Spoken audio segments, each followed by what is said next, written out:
আলহামদুলিল্লাহ আজ ২ দিন থেকে তাপমাত্রা অনেকটাই কমে গেছে। এখন স্বস্তির নিঃশ্বাস ফেলতে পারছি। কয়েকদিন আগে কি তীব্র গরম গেছে।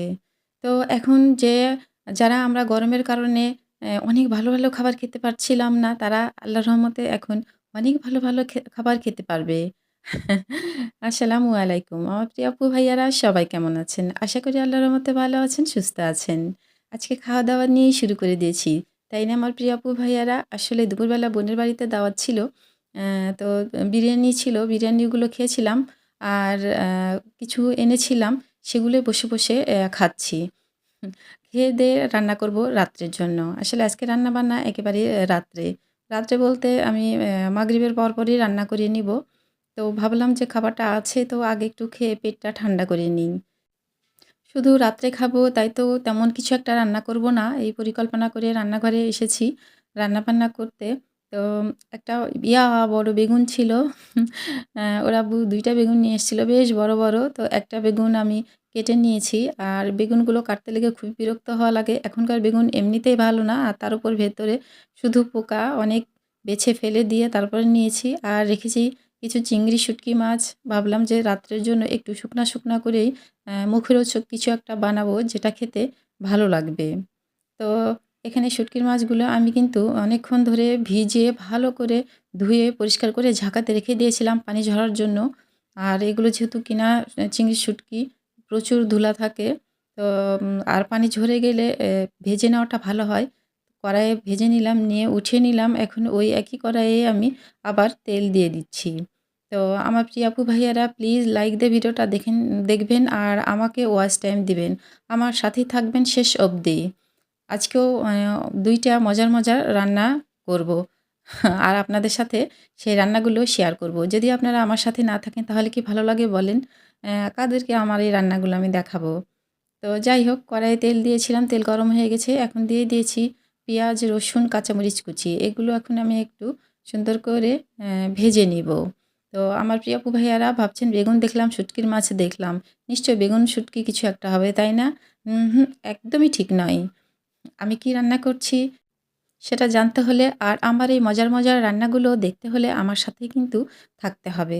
তো এখানে আমার এগুলো ভাজা হয়ে গেছে। একটু দিয়ে দিলাম লবণ, হলুদ, মরিচের গুঁড়া এগুলো সবকিছু দিয়ে দিব। দিয়ে সুন্দর করে আবার নাড়াচাড়া করে নেব। আসলে এখানে আমি সেই ভেজে রাখা শুটকির মাছগুলোই দিব। দিয়ে শুটকির মাছগুলো সুন্দর করে একটু ঠিক ভুনাও না, ভাজিও না, এরকম অবস্থায় সুন্দর করে একটু মাখো, মাখো টাইপ করে নামিয়ে রাখবো যেন খেতে খুব ভালো লাগে। তো আসলে আমি যেহেতু শুটকি প্রিয় মানুষ, ভাবলাম যে ঝটপট এই শুটকিটা রান্না করে নিই। আর জুবাই তো দুপুরবেলা ভালো খাবারই খেয়েছে। রাত্রে আবার বিরক্ত করবে। আর বিরক্ত করলে তো ডিম আছেই। আর তারপরেও আমি আরও একটা স্পেশাল রান্না করব। আমার মনে হয় যে সেই রান্নাটা পেলেই জুবাইর অনেক খুশি হবে। তাই ভেবে আমি আগে শুটকির মাছটাই কিন্তু রান্না করে নিচ্ছি। তো এখানে কিন্তু কোনো রকম সবজি দিব না। শুধু এই পেঁয়াজ রসুন দিয়েই এই চিংড়ি শুটকিটা একদম সুন্দর নরম, নরম করে মাখো, মাখো করে ভুনা করব। আর শুটকি মাছে তো রসুন হলে বেশি ভালো হয়। তাই কিন্তু রসুনের পরিমাণটা শুটকি মাছে একটু বেশি দিতে হয়। আর রসুনটা কিন্তু আমি বেশ মোটা, মোটা করে কেটেছি। যেন রসুনটা গলে না যায়, একটু আস্ত, আস্ত থাকে। তাহলে কিন্তু খেতে একটু বেশি মজা লাগবে, বেশি ভালো লাগবে। আর ঝালের পরিমাণটা আজকে একটু কমই দিয়েছি। খুব বেশি দেইনি। তো আ শুটকির মাছটা কিন্তু খুবই সুন্দর লাগছে দেখতে। উম রান্নাটা কিন্তু বেশ সুন্দর হয়েছে আলহামদুলিল্লাহ।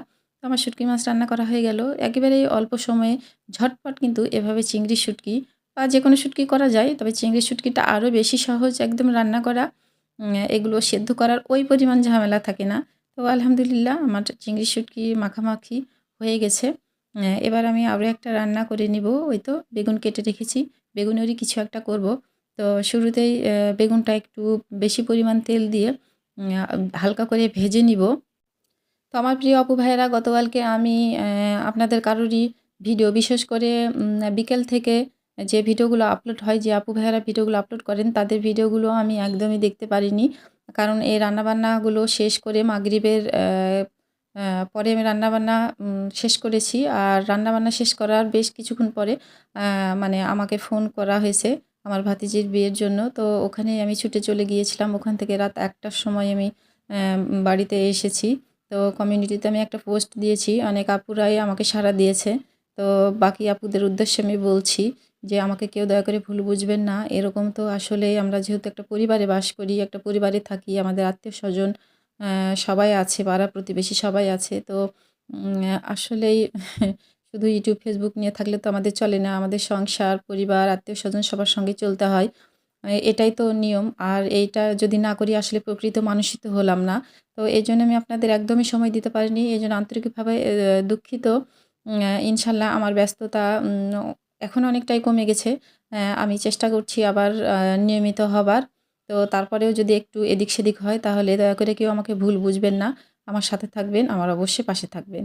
তো এখানে কিন্তু আমি বেগুন ভেজে উঠিয়ে নিয়ে ওই তেলে কিন্তু আমি পেঁয়াজ, রসুন, আ কাঁচামরিচ এগুলো ভেজে নিয়েছি। নিয়ে একদমই মানে কি বলবো, মনটা এত খারাপ হইছে যে আমি এখানে কিন্তু একটা ডিমও দিয়ে নিয়েছি। মাঝখানে পেঁয়াজগুলো সরিয়ে গোল করে ওখানে কিন্তু একটা ডিম দিয়ে ডিমগুলোও একটু কুচি করে ভেজে নিয়েছি। এইটা একদম ফোন থেকে আমার স্কিপ হয়ে গেছে। আমি তো বুঝতেই পারিনি যে আমার ফোনের মেমোরিটা আ একদম ফুল হয়ে গেছে। কিছুক্ষণ পরে আমি হচ্ছে ফোনটা হাতে নিয়ে দেখছি যে এই জায়গাটা ভিডিও আমার হয়নি। তো খুবই মন খারাপ হলো। কারণ আমার ফোনটা মানে বেশিরভাগই এরকম করে, একটুতে মেমোরি ফুল হয়ে যায়। আর আমার এটা নিয়ে খুবই বিড়ম্বনা হয়। তো কিছুই করার নেই। আমি যে এই ফোনের পরিবর্তে আরেকটা ফোন কিনবো, আ আমি সেটাও করতে পারবো না। আমার সামর্থ্যের একদম বাইরে। তাই আমার প্রিয় আপু ভাইয়ারা প্লিজ দয়া করে কেউ কিছু মনে করবেন না। বুঝে নিবেন যে এখানে আমি একটা ডিমও দিয়েছি। তো ডিম, পেঁয়াজ এগুলো সব একসঙ্গে একটু আবার ভালো করে ভেজে নিয়েছি। নিয়ে এখানে সব রকমের মসলা এখন আবার দিয়ে দিচ্ছি। এই মসলাগুলো দিয়ে একটু কিন্তু পানিও দিয়ে দিয়েছি। তো এখানে আমি যেহেতু বেগুন দিব তাই একটু পানি দিতে হয়েছে। তো মসলাগুলো সব একটু নাড়াচাড়া করে নিচ্ছি। নিয়ে এই মসলার ভেতরে ডিম, পেঁয়াজের ভেতরে এখন আমি সেই ভেজে রাখা বেগুনগুলো দিয়ে দিব। কারণ বেগুনগুলো সেদ্ধ হওয়া লাগবে। আর বেগুনটা একদমই ভালো ছিল না। এজন্য মনটা একটু বেশি খারাপ। আজকে মানে ভিডিও করতে এসে, রান্নাবান্না করতে এসে খুবই বিরক্ত হচ্ছিলাম বিভিন্ন কারণে। এজন্য মনটা খুব খারাপ লাগছিল। তো আমার প্রিয় আপু ভাইয়েরা আপনারা যদি আমার সাথে থাকেন তাহলে আমি ইনশাআল্লাহ আল্লাহর রহমতে একটু, একটু করে সামনের দিকে এগোতে পারবো। আর আমার মনের যে সৎ ভালো ইচ্ছাগুলো আছে এবং নিজের অনেক অনেক প্রয়োজন আছে উম আমাকে এখানে প্রতিষ্ঠিত হওয়ার, সবকিছুই আমি আপনাদের সাথে শেয়ার করব এবং আমার সেই ইচ্ছাগুলো আল্লাহর রহমতে পূরণ হবে। তো এখানে কিন্তু আমি বেগুন দিয়ে দিয়েছি। দিয়ে একটু কিন্তু আমি চিনি দিলাম। আসলে চিনিটা এখানে দিয়েছি তরকারিটা বা এই খাবারটা মিষ্টি হওয়ার জন্য না, একটু চিনি দিয়েছি। চিনি দিলে কিন্তু একটু খাবারের স্বাদটা একটু অন্যরকম হয়। তার জন্য আমি অল্প একটু চিনি দিয়েছি। দিয়ে আবার নাড়াচাড়া করে নিলাম। নিয়ে এখন আমি ঢেকে একেবারে অল্প আঁচে আস্তে, আস্তে বেগুনগুলো সেদ্ধ করে নিব। তো বেগুনটা যদি ভালো হতো তাহলে খুব সহজেই কিন্তু বেগুনটা সেদ্ধ হয়ে যেত। তো বেগুনটা যেহেতু ভালো ছিল না, এইজন্য আমার একটু সেদ্ধ হতে সময় লেগেছে বা আমি বিরক্ত হয়েছি। তো একটা টমেটো কেটে রেখেছিলাম। সেই টমেটোটাও দিয়ে দিলাম। দিয়ে এখন আমি কিছুক্ষণ পর, পর একটু ঢেকে দিব আর ঢাকনা সরিয়ে, সরিয়ে নাড়াচাড়া করে দিব। এভাবেই কিন্তু আমি বেগুন আর ডিমের এই রান্নাটা সুন্দর করে একদম খাওয়ার উপযোগী মাখো, মাখো করে নিব। তো এই খাবারটাও কিন্তু খুবই সুন্দর হয়েছিল। কিন্তু দুঃখের বিষয় যে আসলে ওই তো রিজিকের মালিক আল্লাহ। আমরা এই ২ টা খাবারের কোনো খাবারই খেতে পাইনি। রেখে আমরা চলে গিয়েছিলাম রাত্রের বেলা বিয়ের বাড়িতে। ওখানেই বিয়ে শেষ করে খাওয়া-দাওয়া করে বাড়িতে এসেছিলাম। তো এই খাবারগুলো সবগুলোই থেকে গিয়েছিল। তো খুব বারবার মনে হচ্ছিল, ইস! আরো আগে যদি জানতে পারতাম তাহলে আমাকে এত কষ্ট করে রান্নাগুলো করতে হতো না। তো যাই হোক, কিছুই করার নেই। আমার রান্নাবান্না হয়ে গিয়েছিল। আসলেই রিজিকের মালিক তো আল্লাহ। আল্লাহ বলছেন যে, "কষ্ট করে রান্না করছিস কর। কিন্তু আ আজকে অন্তত রাত্রে এই খাবারটা তোদের রিজিকে নেই।" এটাই আসলে উম আল্লাহর হুকুম ছিল, তাই এটাই হয়েছে। তো রান্না কিন্তু প্রায় শেষের পথে। এই বেগুন আর ডিমের মাখামাখিটাও কিন্তু খুবই টেস্টি হয়েছিল। আর মাশাআল্লাহ দেখতে কিন্তু খুবই ভালো লাগছে। ২ টা তরকারি কিন্তু খুবই সুন্দর টেস্ট হয়েছিল। কারণ আমি তো এগুলো টেস্ট করেছি। রান্না করার সময় লবণ চেক করি আমি। আমার লবণ কিন্তু বারবার চেক করতে হয়। এটা আমার সেই মানে বদ অভ্যাস কেন জানি আমি একবারে বুঝতেই পারি না। তো যাই হোক, রান্না ২ টা আল্লাহর রহমতে খুব সুন্দর হয়েছিল। ঝটপট অল্প সময়ে যদি কেউ মুখরোচক কোনো খাবার খেতে চান, তাহলে আমি আজকে যে ২ টা রান্না করলাম, এই ২ টা রান্না আপনারা করতে পারেন। খেতেও খুব টেস্টি হয়েছিল এবং খুবই অল্প সময়ে কিন্তু এই ২ টা রান্নাই আল্লাহর রহমতে শেষ করা যায়। তো সবাই ভালো থাকবেন। আল্লাহ হাফেজ।